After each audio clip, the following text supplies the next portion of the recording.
You know, when you think about blitz scaling we have 210 employees.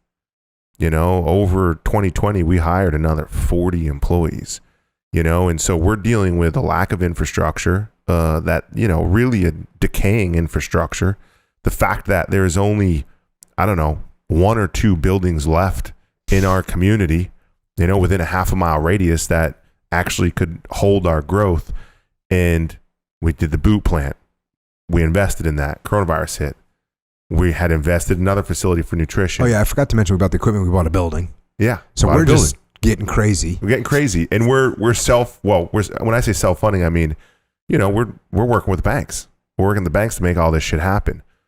Because we can see it. Now, I'm not sure if that's being naive as a superpower or just being naive, but I believe in our vision. You believe in our vision. And we know we've got something special. You know how I know that? Because we have people moving from all over America to work for us. I'm talking Colorado, Arizona, Nevada, Utah, Georgia. I said Arizona. Yeah. Massachusetts, Connecticut. I'm everywhere. And when everyone's saying the same thing, like, I want to be part of this, I can see what you guys are doing. It's special. I get it. Like, and it's resonating with them. We just got to tell more people. So we invest in that's part of business. I mean, I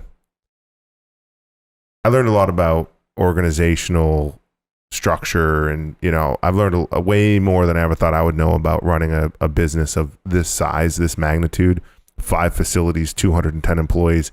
I mean, it's a lot.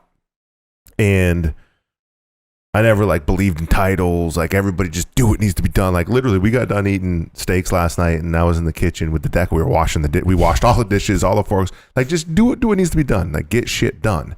But I do understand now, because of the situation, how you have to really detach to look at. I hate to use the word battlefield, because it's not a battlefield, but to look at the organization, and do you have the right players in the right positions? Are you missing people? And sometimes just letting the fire burn.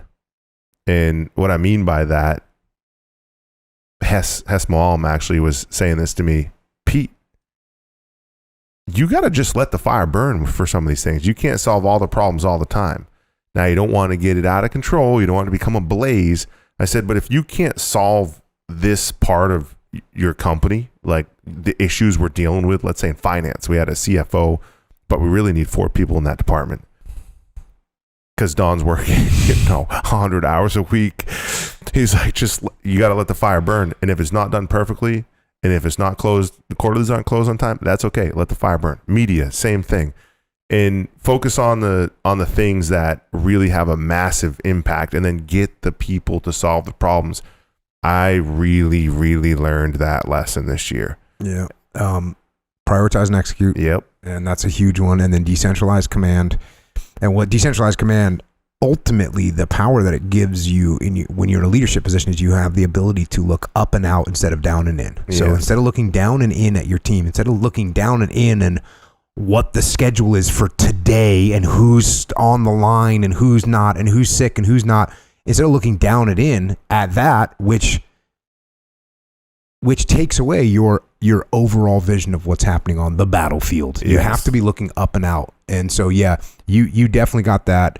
And look, you're not going to solve every problem.